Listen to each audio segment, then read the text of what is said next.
ইরানের ক্ষমতাসীন ধর্মীয় শাসক গোষ্ঠীর বিরুদ্ধে দেশজুড়ে তীব্র ক্ষোভের মধ্যে সাবেক শাহের স্ত্রী ফারাহ পাহলভি বলেছেন, ফেরার আর কোনো পথ নেই। ফরাসি বার্তা সংস্থা এএফপিকে দেওয়া সাক্ষাৎকারে তিনি বলেন, শেষ পর্যন্ত ইরানের জনগণই বিজয়ী হবে। ফারাহ পাহলভি 1979 সালের ইসলামী বিপ্লবের পর স্বামী মোহাম্মদ রেজা শাহ পাহলভির সঙ্গে নির্বাসনে যেতে বাধ্য হন। 47 বছর ধরে তিনি দেশের বাইরে থেকে ইরানের স্বাধীনতার জন্য প্রার্থনা ও সমর্থন অব্যাহত রেখেছেন।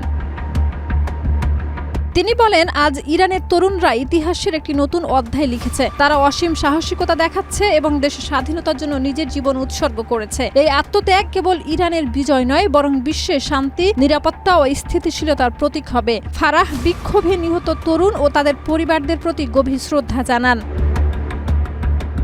ফারাহ পাহলভি আরো বলেন, দেশের বাইরে থাকা শাসন বিরোধী দুটি গুরুত্বপূর্ণ দায়িত্ব রয়েছে। এক হলো ভেতরের ইরানিদের সঙ্গে মুক্ত বিশ্বের জনগণ ও সরকারগুলোর দৃঢ় সংযোগ বজায় রাখা, এবং অন্যটি হলো আন্তর্জাতিক জনমতকে স্মরণ করিয়ে দেওয়া যে ইরানে আসলে কি ঘটছে। তিনি বলেন, এই সমর্থন এবং সংহতি রক্ষা না করলে হাজার হাজার ইরানির জীবন ঝুঁকির মধ্যে থাকবে।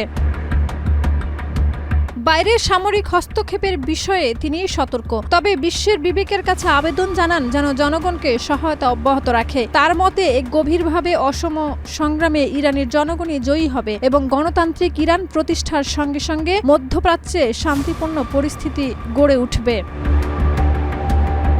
ধর্মীয় শাসনের পতনের পর ছেলে রেজা পাহলভির ভূমিকা নির্ধারণ করবে ইরানের জনগণ। তিনি নিজেকে কেবল তরুণদের কণ্ঠস্বর হিসেবে দেখবেন। ফারাহ বলেন, 47 বছর ধরে আমি ইরানের স্বাধীনতা কামনা করেছি। আজ আমার ইচ্ছা এবং প্রয়োজন হলো দেশে ফিরে গিয়ে এই অসাধারণ সন্তানদের সঙ্গে সংহতি স্থাপন করা।